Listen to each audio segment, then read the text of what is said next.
Everything you're about to hear happened in 2025, not 10 years ago, not in some remote corner of the world that you've never been to and never will. This year, in apartments and houses and parking garages and office buildings that look exactly like the ones you walk past every single day. I've been collecting stories for a long time, and I've noticed something. The ones that actually stay with you, the ones that people are still thinking about at 2 a.m, then months after they heard themselves, they never start scary. they start completely normal, boringly normal. A night shift at a job you've worked for years. A road trip you've made 100 times. A new apartment that seemed like a great deal. And then, at some point that you can never quite predict, something shifts. Something goes just slightly wrong in a way that you can't immediately explain. And that feeling to out, that specific feeling of the world not adding up the way it's supposed to out, is the most unsettling thing I know how to describe. 10 people sent me their stories this year. 10 real people, all of them still trying to make sense of what happened to them. I'm going to tell you all 10. And I want you to pay attention to the moment in each story where things stop being normal. Because it's never a dramatic moment. It's never a monster appearing or a door flying open. It's always something small. Something that, on its own, means nothing. A light that shouldn't be on. A sound from a room you know is empty. A text message that answers a question you didn't ask. That's the thing about real fear. It doesn't announce itself. It just quietly makes you realize that something has been wrong for longer than you knew.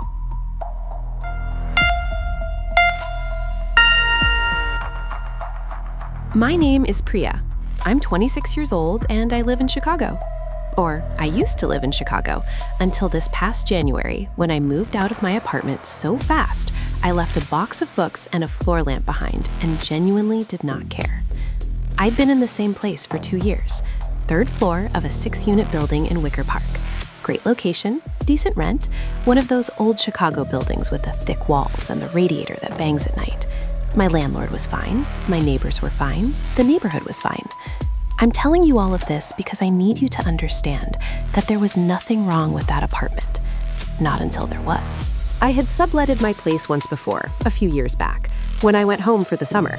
That went totally fine. The person left it cleaner than I'd left it, actually, which kind of embarrassed me. So when I got a job opportunity that required me to spend 3 months in San Francisco starting in October, I didn't think twice about subletting again. I found someone through a mutual connection, a guy named Marcus who was doing a temporary contract job in the city and needed somewhere to stay. He had references, had a job, seemed completely normal. My landlord approved it, we signed the paperwork, I handed over the keys on a Saturday morning and flew out that same afternoon. The first few weeks were totally uneventful. Marcus and I exchanged a handful of texts. He needed to know where the building's laundry room was, asked me something about the hot water heater, stuff like that. Normal stuff. I didn't think about him or the apartment much. I was busy with the new job and honestly enjoying San Francisco more than I expected to. Then in early November, about 3 weeks in, I got a text from my neighbor Deja. She lives directly across the hall, Unit 3B. We're friendly, but not close. The kind of neighbors who say hi in the hallway and occasionally borrow each other's packages. She texted me to ask if my subletter had a dog, because she'd heard what sounded like an animal walking around at odd hours. I texted back that no, Marcus didn't have a dog, as far as I knew. We'd specifically agreed no pets in the subletting agreement, because my landlord's rule. She said okay, and that she'd probably just been imagining it, and that was the end of that conversation. I mentioned it to Marcus in a text, and he said he definitely did not have a dog. Totally normal response. I let it go.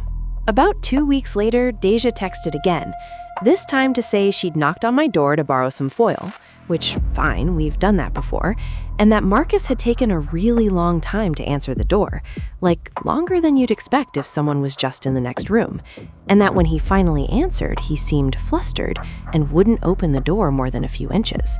She said he told her I didn't keep foil, which I always do. I have a whole drawer of it. I didn't know what to do with that. I texted Marcus and said, hey, my neighbor mentioned she came by. Everything okay? He said, yeah, totally fine. He'd just been in the middle of a work call. Normal enough, but something about it sat weird with me. Not alarmingly weird, just slightly off. The way a picture frame being crooked is slightly off. You notice it, but you don't necessarily do anything about it. I flew home for Thanksgiving, not back to Chicago, to my parents' place in Ohio. But I did text Marcus to let him know I'd be coming through Chicago in mid-December to pick up some things before the holidays. He said great, let him know and he'd make sure to be around. When I showed up on December 14th, Marcus let me in and everything seemed fine at first.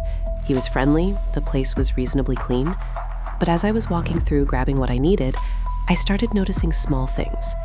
My bedroom closet, which I had left fully packed with my off-season clothes, had things rearranged. Not obviously, but I know how I organize my stuff, and things were shifted. Some of my things were in different spots. And then I opened the closet in my second bedroom, which I used as a storage room and had told Marcus was not for his use. And there were shelves in there that shouldn't have existed. I mean, someone had mounted wooden shelving units inside that closet, installed them into my wall. There were tools on the shelves, cleaning supplies, some clothes, personal items, like someone had made it into a secondary living space. I stood there for a second, just staring at it. Marcus came up behind me, and I remember the specific feeling of him being there behind me before I heard him. I turned around and he was leaning against the doorframe, just watching me look at the shelves.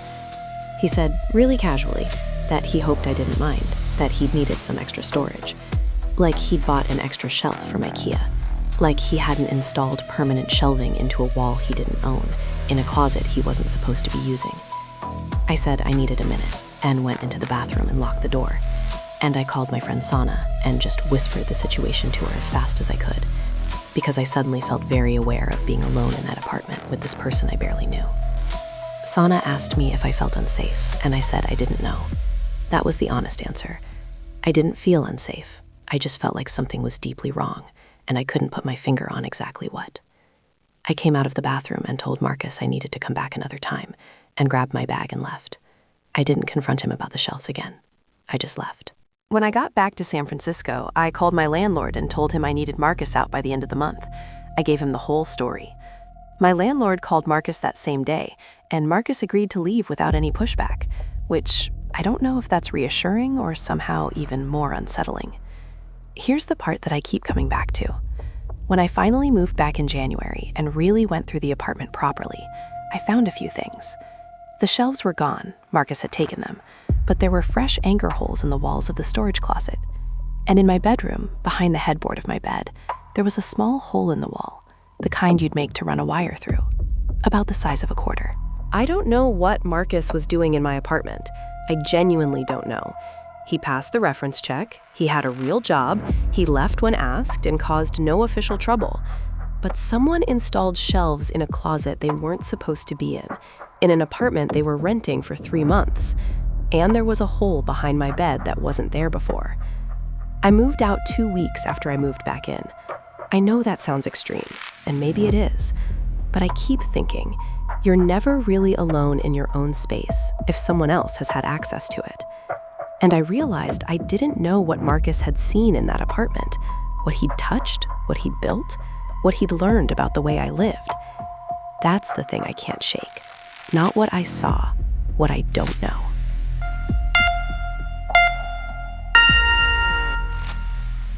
I've been doing night audit shifts at hotels for going on 6 years. For those who don't know what night audit is, it's basically the overnight front desk shift. You check in the occasional late arrival, process the day's accounting, make sure nothing's on fire, literally and figuratively. It's a quiet job. Most nights, you spend more time talking to the lobby's vending machines than to actual people. I like it that way. I'm a night person and I like having the building to myself. The hotel I work at is a mid-tier chain property on a state highway in rural Georgia, not a destination. The kind of hotel that exists because it's the closest one to the interstate. We get truckers, road trippers, the occasional construction crew. Pretty steady during the week, dead on weekends. I've worked that building in the middle of the night for so long that I know every sound it makes. I know which door on the second floor sticks. I know which ice machine cycles at 2 a.m. and sounds like someone dropped something heavy. I know this building like I know my own apartment. So when something sounds wrong, I know it. This was a Thursday night in March. Slow week, only about 40% occupancy. I had 11 rooms occupied out of about 60. I'd done my check-ins for the night. Last one came in around midnight, and I was settled in behind the desk going through the audit reports when I heard a door close on the 3rd floor. Not slam, close. The specific soft click of a hotel room door being shut carefully. That's not unusual. Guests get up in the middle of the night for ice, for the vending machine, whatever. But then nothing happened. No footsteps, no elevator, just the door closing and then silence. I waited for whoever it was to appear in the lobby or call the elevator. Nothing. I pulled up the room management system on my screen and checked the 3rd floor. The only occupied rooms up there were 312 and 318. Both checked in, single occupants, both had been quiet all night. I figured whoever it was had gone back inside, and I let it go. About 40 minutes later, I heard it again. 3rd floor, door closing carefully. And again, no footsteps after. No elevator, just silence. Now I'm paying attention. I watched the elevator panel and the stairwell door camera on my monitor. Nothing moved. No one came down. I called the 3rd floor hallway camera up on screen and watched the corridor. Empty, both ways. Here's the thing about that. If someone opened a door on the 3rd floor, they should appear on the 3rd floor hallway camera. Our camera has full coverage of that corridor. There's nowhere to go from a room door that doesn't put you in frame. Unless you opened the door and immediately stepped back inside. But why would you do that? Twice. I told myself it was the building settling. That specific click sound that radiators and door frames make when the temperature changes at night. I've heard that before. This sounded like that. It was fine. I went back to the audit. Around 3 a.m., I got up to do my building walk.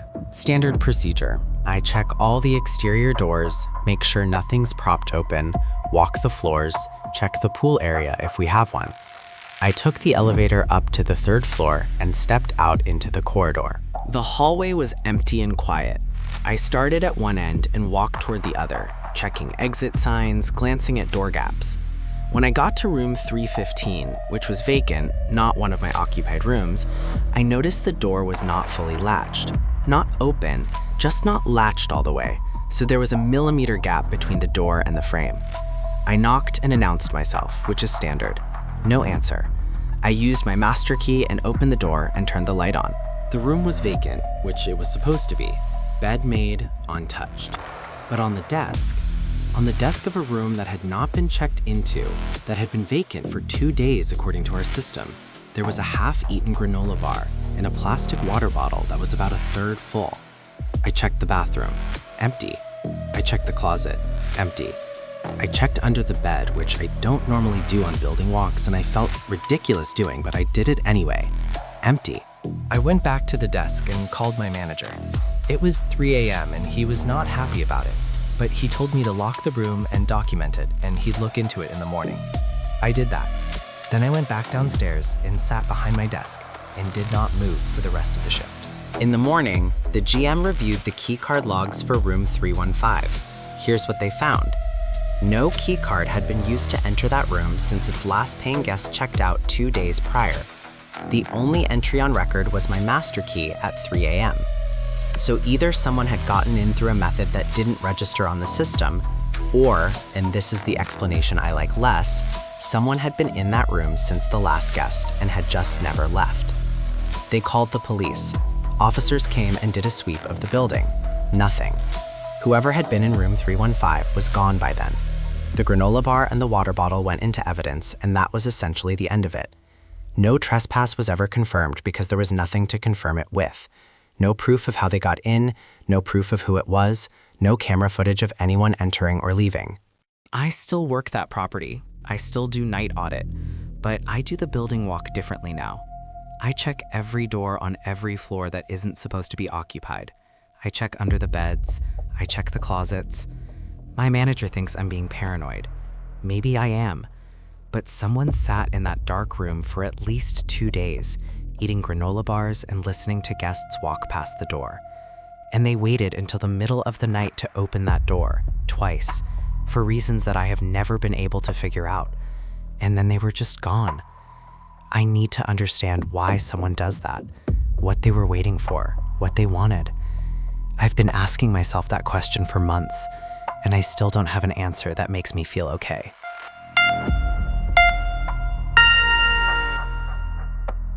I want to preface this by saying I know what it sounds like, and I know that when you hear the setup, you're going to think you already know what happened. You probably think this is a story about an ex-boyfriend. It's not. I genuinely do not know who this story is about, which is the whole problem. I'm a junior at a state school in Ohio. In February, I got a new phone because my old one finally gave out, and when I set up the new one and logged into my iCloud, I had a notification from the Find My app. It said that someone had been sharing their location with me, and that I had been sharing mine with them in return since October 14th of last year. I want to be clear about what that means. In Apple's Find My system, mutual location sharing requires both people to accept, meaning at some point, someone requested to share locations with me, and at some point, I accepted, and it had been running for 4 months. The contact was saved as a name I didn't recognize, a first name, no last name, and the name itself wasn't anyone I knew. I scrolled through my contacts, and nobody by that name appeared anywhere. I looked through my texts and found no record of a conversation with that contact, which was strange. If I'd accepted a location share, there should have been some kind of notification exchange. I turned off location sharing immediately, and then just sat there for a while trying to figure out if there was a normal explanation. Maybe someone had the wrong Apple ID? Maybe it was some kind of glitch where the names got mixed up and it was actually a friend of mine. I texted a couple of my closest friends asking if they had me on Find My. None of them did. Here's what bothered me the most when I really started thinking about it. October 14th. That was a Tuesday. I tried to remember what I'd been doing that day, and I couldn't specifically, but I knew what I'd been doing that whole week. I was deep in midterms, barely leaving the library, going between my apartment and campus on the same routes every day. And someone, from October 14th onward, had been able to see exactly where I was. Every time I was at the library, every time I was at my apartment, every time I walked anywhere. I reported it to campus security, and they were honestly kind of useless. They told me to report it to Apple, which I did.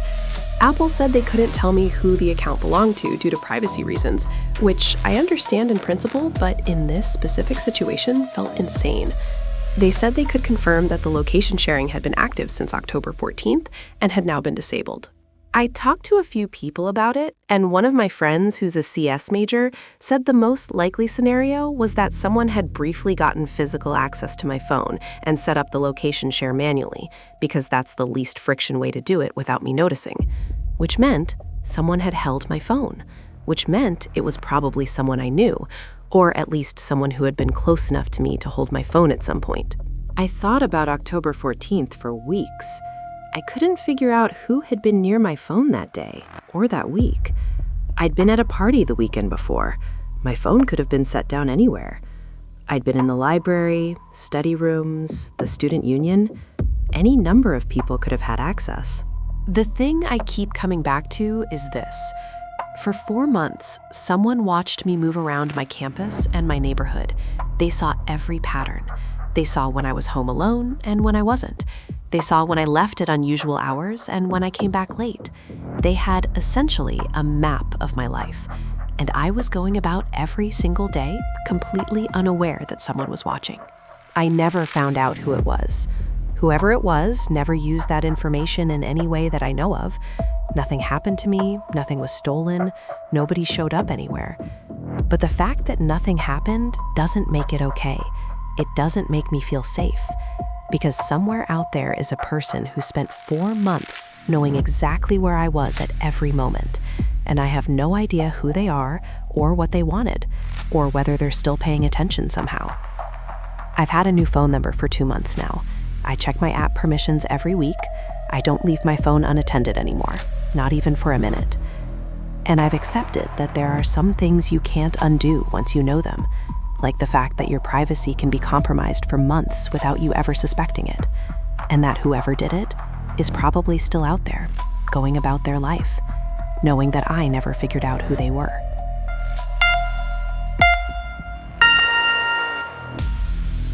I moved into a third-floor apartment in Portland last spring, and the first thing my downstairs neighbor told me was to be careful about noise because the guy upstairs, meaning the guy in 4C directly above me, was, and I'm quoting her here, not totally right. She said it in this vague way that I couldn't really read, and when I asked her to elaborate, she just kind of trailed off and said I'd figure it out. I appreciated the warning, even if it wasn't specific. I figured she meant the guy was loud, or kept weird hours, or played music at inconvenient times. That kind of not totally right. I've had those neighbors before. It's annoying, but manageable. For the first 2 weeks, nothing happened.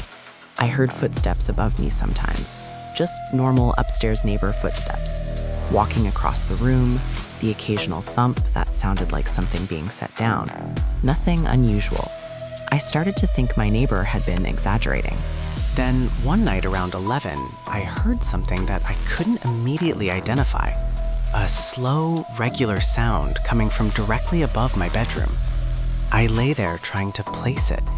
It wasn't footsteps, it was more rhythmic than that. Like something being dragged in a small circle. A slow, repeating arc of sound. It went on for about 20 minutes and then stopped. I didn't think about it too much that night. Old building, old floors, sounds travel weird. I've lived in enough apartments to know that you hear strange things sometimes, and most of them have boring explanations. It happened again 2 nights later. Same time, same sound, same duration. And then again 2 nights after that. Always around 11. Always exactly above my bedroom. Always the same circular dragging motion.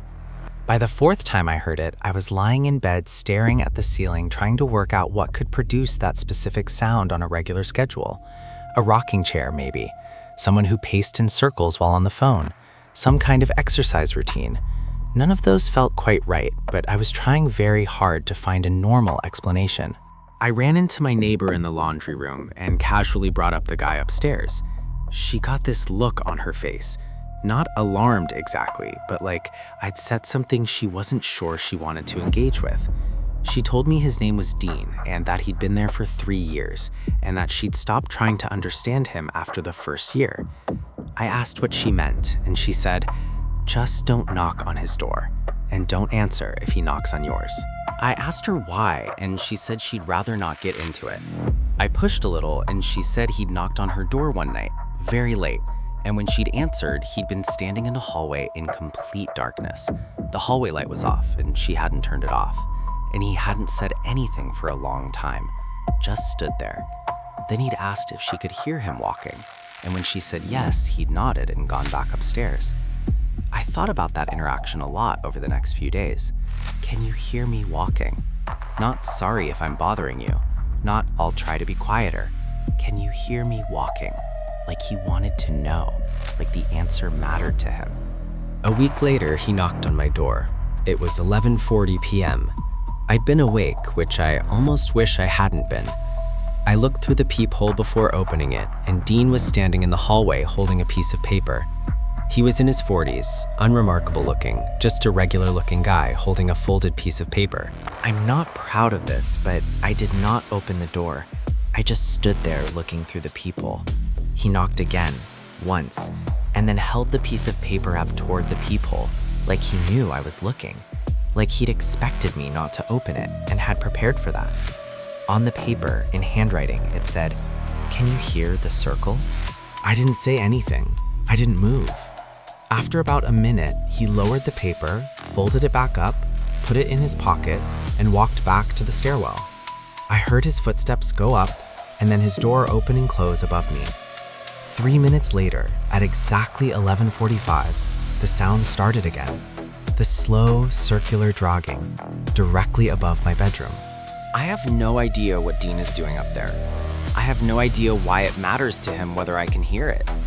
I have not opened my doors since that night.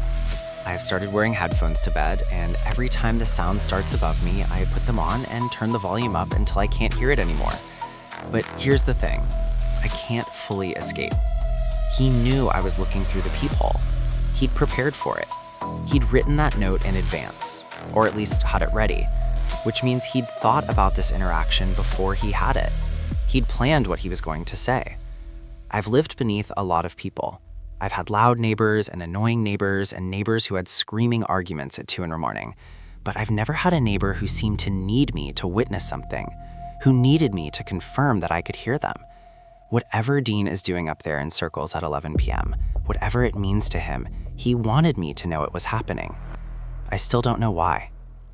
I'm not sure I want to.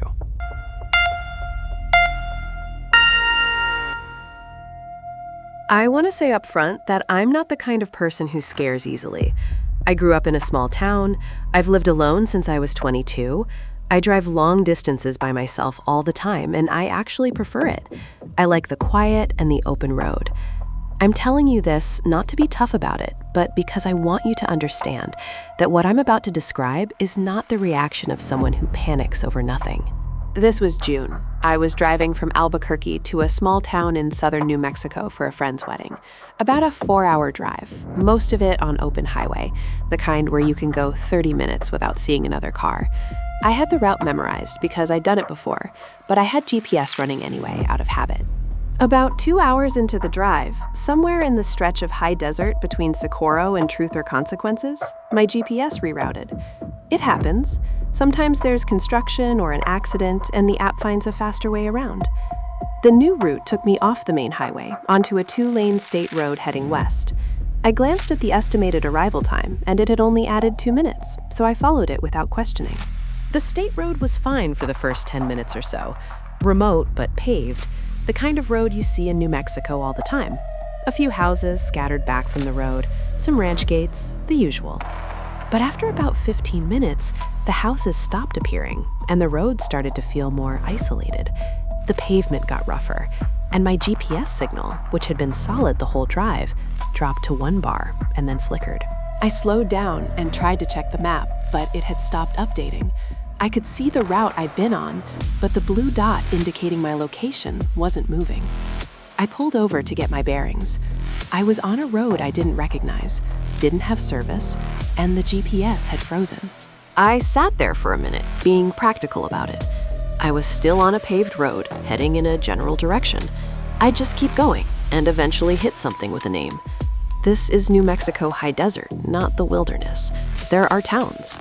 I pulled back onto the road and kept driving, and that's when I noticed the truck. It had been behind me since before I pulled over. I'd registered it at some point without really noting it, just another vehicle on the road.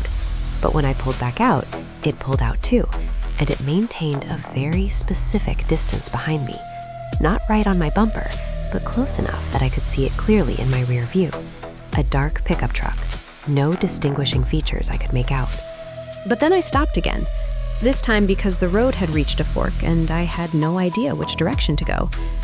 I sat at the fork with my hazards on for about 3 minutes, staring at my still frozen GPS. The truck did not pass me. It pulled up about 200 feet behind me and also stopped, and just waited. If you're driving behind someone and they stop at a fork, you go around them. You don't also stop and wait. That's not what you do. I made a decision fast, to the left fork, which looked like it leaned back toward what I thought was east. I picked up my speed more than I should have on that road. The truck followed. Same distance, same pace. About 5 minutes later, the longest 5 minutes I can remember, I came over a small rise and saw a cluster of buildings ahead. A gas station, a feed store, maybe a dozen houses. A tiny town. I drove straight to the gas station and pulled up to the pumps and got out, and I was shaking a little, which I hate to admit. The truck drove past the gas station without slowing down, kept going down the road, and disappeared. I stood there watching it go, and I couldn't tell you if I felt relieved or more unsettled by the fact that it just continued on. The guy behind the counter at the gas station was maybe 60, weathered, looked like he'd been in that building for 40 years. I asked him what road I'd come in on, and he told me the name of it, and then looked at me more carefully and asked if everything was okay. He told me that road I'd come off of was not a road that GPS should have been routing anyone onto, that it went up into an area that was mostly private ranch land and dead ends. He said people sometimes ended up on it by mistake, and that the locals knew to just leave them alone and let them find their way back. I asked him if there was anything out there that I should know about. He looked at me for a second and then said, "Depends on who you ask." And then he just started ringing up my water and didn't say anything else. I drove the rest of the way to the wedding on main highways with my GPS fully functional. I made it fine. The wedding was beautiful, but I've thought about that road a lot since then. About how a GPS, a piece of software that processes millions of data points, decided to route me down a road that, according to a local who's been there for decades, it shouldn't route anyone down. About the truck that appeared behind me on that road and waited when I waited and followed when I followed. About the guy at the gas station who nodded like he'd heard this before. Depends on who you ask. I've been trying to figure out what that means ever since.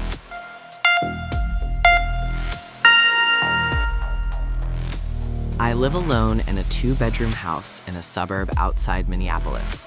I've been here for 3 years, and in that time, I've had exactly 0 problems. Good neighborhood, good neighbors, low crime.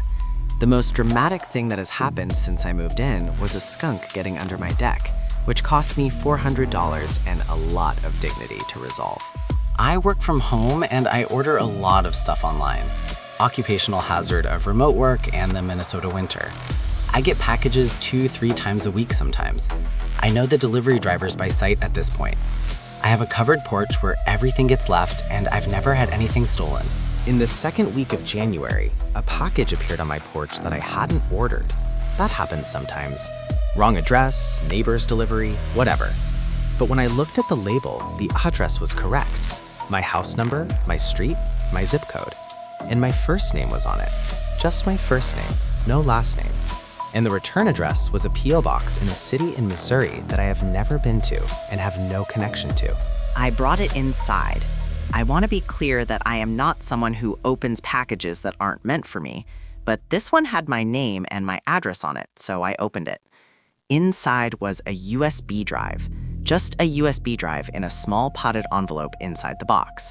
Nothing else. No note, no packing slip, no explanation. I sat there staring at that USB drive for a while. I'm not an idiot. I know that plugging an unknown USB drive into your computer is like the #1 thing you're not supposed to do. But I also couldn't figure out what else I was supposed to do with it. So I did what I always do when I don't know what to do. I called my brother, who works in IT. He told me absolutely do not plug it in directly. He talked me through setting up a sandboxed environment on an old laptop I have that's completely isolated from my network. Took about an hour. Once it was set up, I plugged in the drive. There was one file on it, a video file, about 4 minutes long. I hit play. The video was footage from a camera I didn't immediately recognize. Slightly elevated angle, slightly wide, the kind of angle you'd get from a doorbell camera or a security camera mounted near an entrance. It was exterior footage, daytime, winter, snow on the ground. And the exterior it was showing was my house. It was footage of my front porch, my front yard, my driveway. The footage ran for about 4 minutes, showing nothing, just my house, quiet, no one coming or going. And then, at around the 3.5-minute mark, I came out the front door. It was me, from about 2 weeks prior, based on the coat I was wearing and the snow conditions.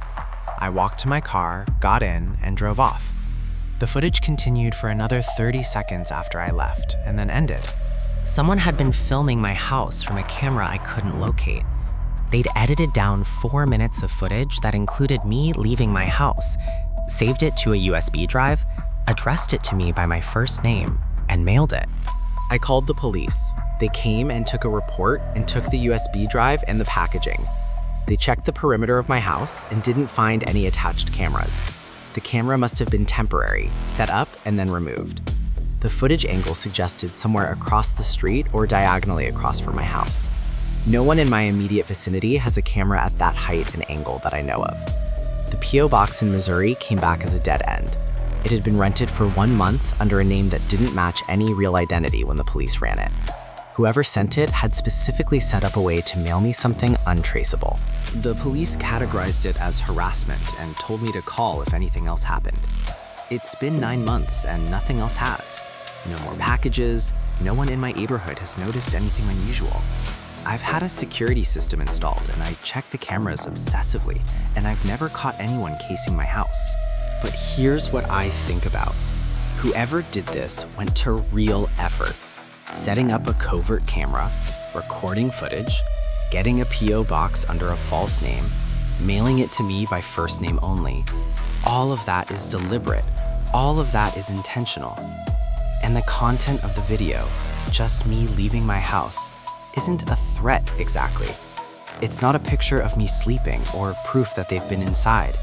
It's just me leaving my house, doing the most ordinary thing, which is the whole message, isn't it? I see you. I know where you live.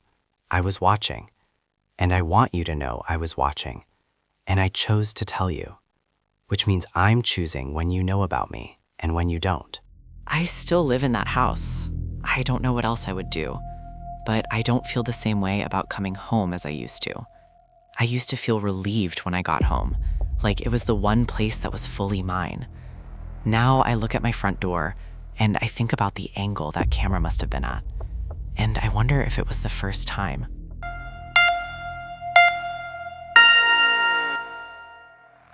My friend Caleb and I have been doing a solo camping trip together every August for the past 5 years. I know that sounds like a contradiction, solo trip, but together, but that's genuinely how we do it. We drive out to wherever we've picked that year, set up camp near each other, and then do our own thing mostly. Read, hike separately, cook our own food. It's about having time in the woods without real obligations. By the end of the weekend, we've talked more than we probably do in 2 months of regular life. It's our thing. This August, we went to a national forest in Washington state. We'd been talking about it for years. Neither of us had done a proper Pacific Northwest forest trip, and we finally committed.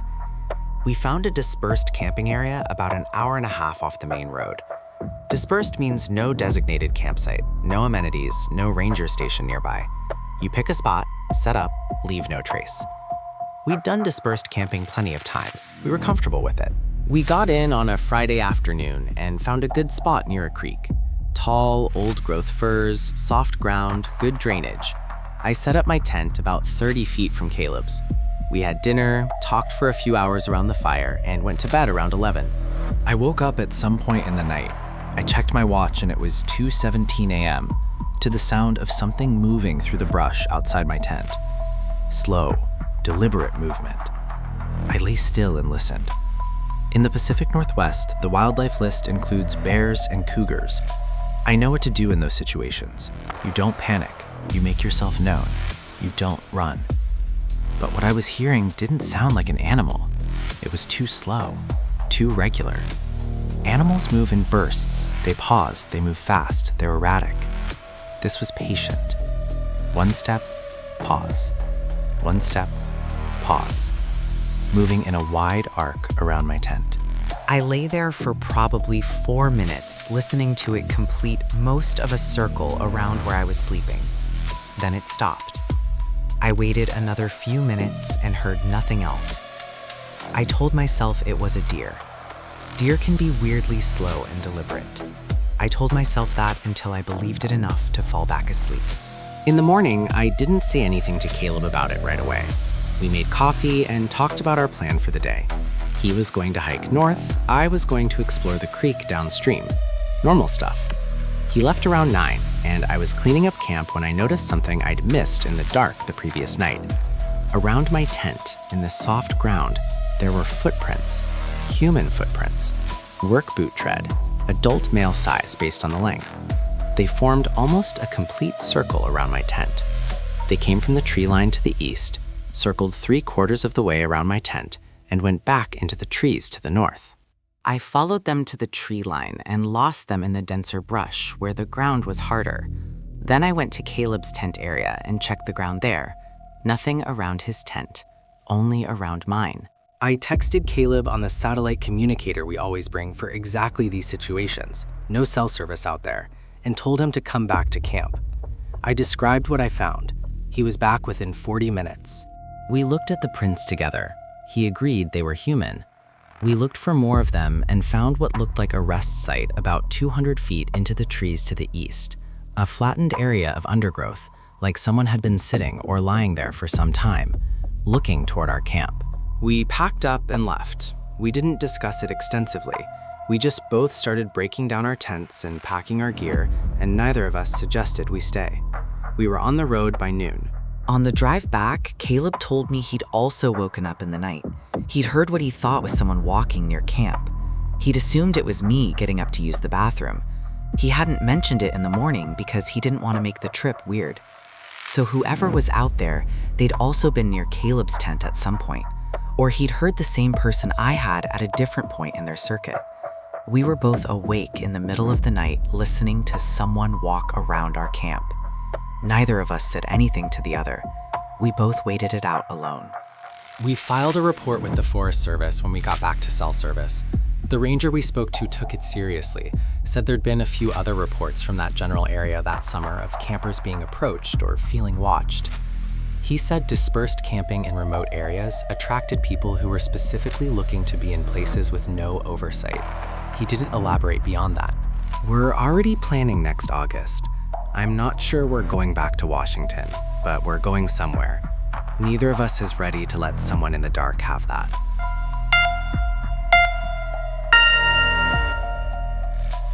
I teach a Tuesday-Thursday night section of Introduction to Psychology at a community college in Texas. The class runs from 6:30 to 9. It's a good class, good students, a lot of working adults who are finishing their degrees around their jobs and families, which I respect deeply. By the time 9 p.m. rolls around, the building is mostly empty. There's usually a handful of people from other night classes filtering out, a few staff still in their offices, and then pretty quickly it's just the parking lot and the drive home. I have a routine I followed for 2 years. After my last student leaves, I stay for about 20 minutes to erase the board, organize my materials, and respond to any emails that came in during class. Then I walk out through the main corridor, check that the classroom door is locked, and go to my car. The main corridor of the building I teach in is long, maybe 200 feet, with classrooms on both sides, and a set of double glass doors at each end. At night, it's fully lit, and I've never felt unsafe in it. I've walked it alone dozens of times. On a Thursday night in late March, I did my usual 20 minutes after class and started down the corridor toward the far exit where my car was parked. It was maybe 9:25. I was the last person in the building, as far as I knew. The other night class had ended at 9, and I'd seen the instructor leave. The hallway was empty and quiet. About halfway down the corridor, I noticed that one of the classroom doors, a room I don't use, a science lab, had its light on. That was unusual. The science classes run earlier in the day, and that room is always dark by the time I'm leaving. I slowed down as I passed it and glanced through the small window in the door. There was a man sitting at one of the lab tables toward the back of the room. Not a student. He was older, maybe late 50s, wearing a jacket. Not doing anything, not looking at a phone or a book or a computer, just sitting in a brightly lit, empty science lab at 9:25 at night, facing the door. When I glanced through the window, his eyes came straight to me. He didn't flinch or look startled the way you do when someone catches you unexpectedly. He just looked at me, calmly, like he'd been waiting for someone to look through that window. I kept walking. I didn't stop. I have enough self-awareness to know that what I wanted to do was turn around and walk quickly in the other direction, and I know that would have taken me past my classroom and back toward the interior of the building, which was the wrong move. So I kept walking forward, at my normal pace, to the exit doors. I pushed through the doors and walked directly to my car. I did not run, but I moved with purpose. I got in, locked the door, started the engine, and then I sat there for a second, deciding what to do. I called campus security. I told them what I'd seen. Man in a locked classroom, after hours, alone. The officer on duty said they'd go check it out and asked if I was safely in my vehicle. I said yes. They said they'd call me back. Security called me back 12 minutes later. They said the room was empty. The lights were on, but no one was there. They checked the whole building and found no one. The door to that science lab had been locked. They had to use a master key to get in. The room had no other entrance. I told them I had definitely seen someone in there. The officer was professional and polite, and I could tell he believed me that I'd seen something. He suggested it was possible I'd seen a reflection or a shadow from the corridor lighting. I know what I saw. I looked through that window for a full 2 to 3 seconds. I saw a man at a table looking directly back at me. I've thought about the logistics of what would have had to happen for that room to be empty when security arrived 12 minutes later. The door was locked. There's no other exit. Either that man had a key to that room, used it to lock himself back in, and then somehow left, which makes no sense, or security missed him somehow. Or, and I know this sounds like the option I shouldn't say out loud, there was nobody there to find. I still teach that class. I still walk that corridor on Tuesday and Thursday nights. I don't look through the window of that science lab anymore. Not because I'm afraid of what I'll see, because I'm afraid of what I won't.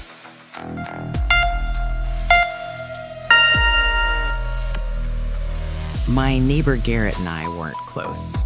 We weren't unfriendly either. We'd wave, do the how's it going thing when we got the mail at the same time. Had one full conversation about the construction happening on our street. He was in his mid-30s, lived alone, worked some kind of IT job from home. Quiet, kept to himself. The kind of neighbor who's easy to live next to because they don't impose on your life at all. In May, I noticed I hadn't seen him in a while.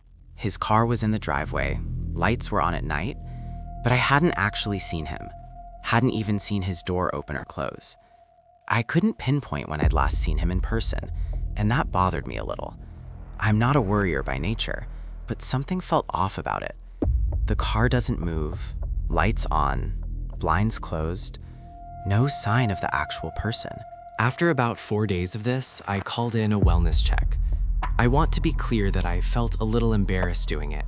He was an adult. He had every right to stay home with his blinds closed. But something about the specific combination, car, lights, blinds, nothing for 4 days, wouldn't leave me alone. 2 officers came by that afternoon. I watched from my window as they knocked. No answer. They knocked again, harder, called out his name. Nothing. One of them walked around the side of the house. The other stayed at the front door. After a few minutes, the officer who'd gone around the side came back and said something to his partner, and then they both went around to the back. 5 minutes later, they came back around front, and one of them crossed the lawn to my house and knocked on my door. The officer was maybe 30, calm, professional. She asked me when I'd last seen Garrett. I told her I couldn't remember exactly, maybe a week and a half ago. She asked if he'd ever mentioned anything to me, going away, having company, anything like that. I said no, we weren't that close. She said they'd attempted contact and were going to request entry. I watched from my window. They went back to the front door, and after some time, I assumed they got a locksmith or used some other method, the door opened and they went inside. They were in there for a long time, more than I expected. At one point, a third police vehicle arrived, which didn't feel like a good sign. Eventually, the first officer came back over to my house. She told me that Garrett was alive and okay. Those were the first words she said, and I was genuinely relieved to hear them. But she said he'd been in the house the whole time and had not come to the door because he hadn't wanted to. She said she couldn't share details, but that the situation was being handled. She asked me a few more questions about Garrett, his routines, whether I'd noticed anything unusual in the past weeks. I told her about the car not moving and the lights being on constantly. She listened and took notes, and then thanked me and left. An ambulance showed up about 20 minutes later. I don't know what happened after that. Garrett's car disappeared the next morning. I assume someone came to get it. A forensic eye appeared in his window about 3 weeks later. I don't know what was happening in that house. I don't know what the police found. I don't know what Garrett was going through or what condition he was in. I've thought about reaching out to him. I have his last name. I could probably find him. But something tells me that's not the right thing to do. What I keep thinking about is this. I went 4 days without seeing him and got uncomfortable enough to call. But the lights were on and the car was there, which are the usual signs that a person is present and accounted for. Except the person wasn't present in any meaningful way. And I knew something was wrong without being able to explain how I knew. I think sometimes you can sense the absence of a person even when the physical signs of them are all still there. I don't know how to explain that more precisely than that, but I trusted it, and I think that was the right thing to do. I hope Garrett is okay. I genuinely do. He was a quiet person who kept to himself, and sometimes quiet people are struggling in ways that don't show up in any way that's easy to see. I hope whatever was happening in that house that week is behind him.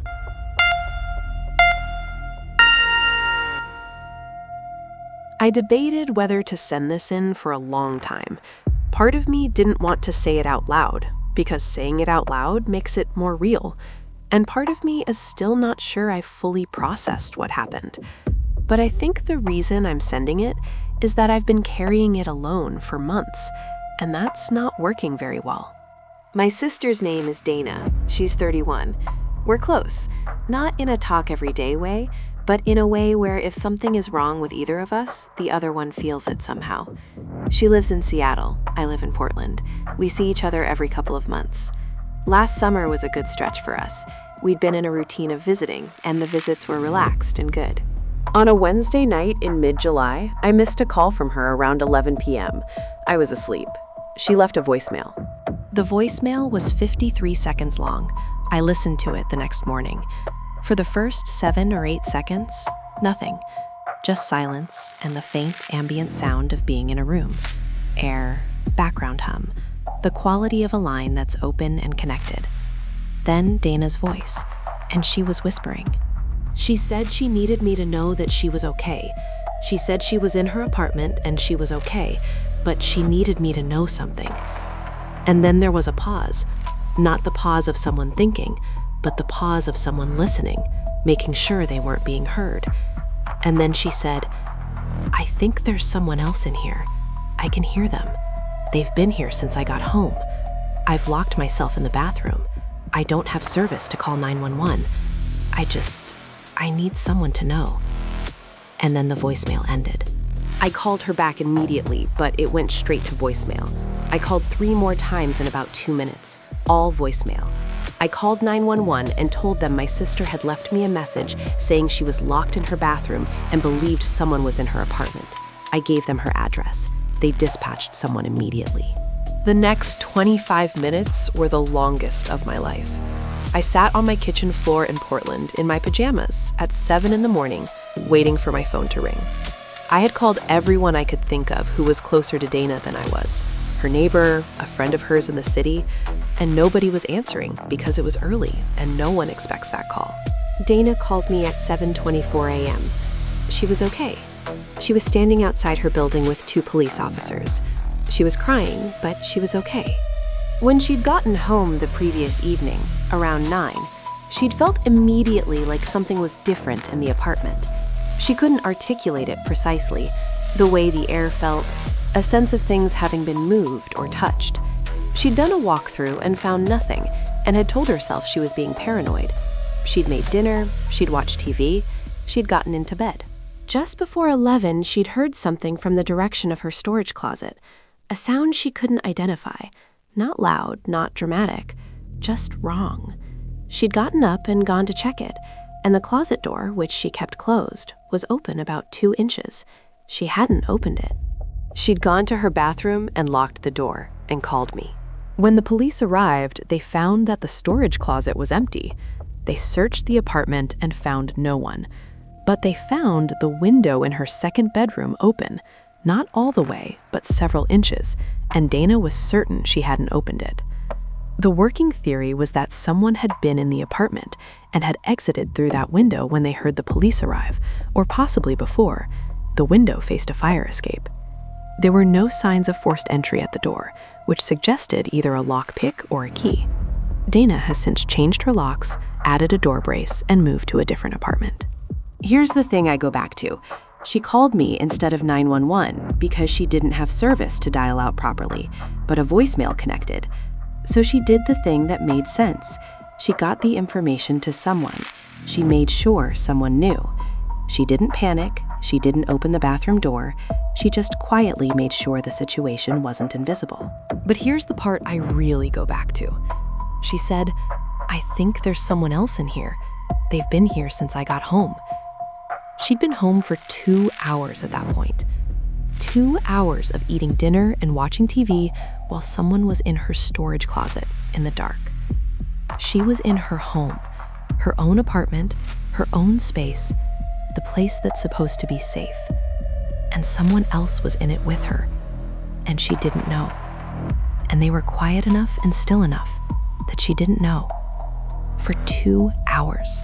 I think about that image a lot.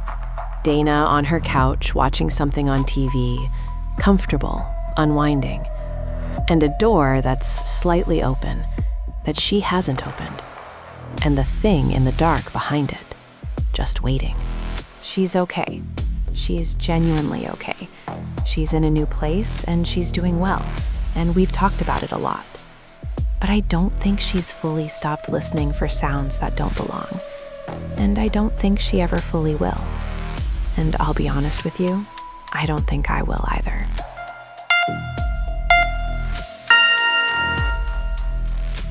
Ten stories, 10 completely ordinary situations that became something else. None of these people did anything wrong. None of them were reckless or foolish. They were living their lives, renting apartments, driving to weddings, going camping, teaching classes, sleeping in their own beds. And something found its way in. Through a GPS reroute and a dirt road in New Mexico. Through a subletting agreement and a hole behind a headboard. Through a voicemail at 11 at night from a bathroom floor. I don't tell these stories because I want you to be afraid. Or I don't only tell them for that reason. I tell them because every single person who sent me their story said some version of the same thing. That they needed someone to know. That carrying it alone was too heavy.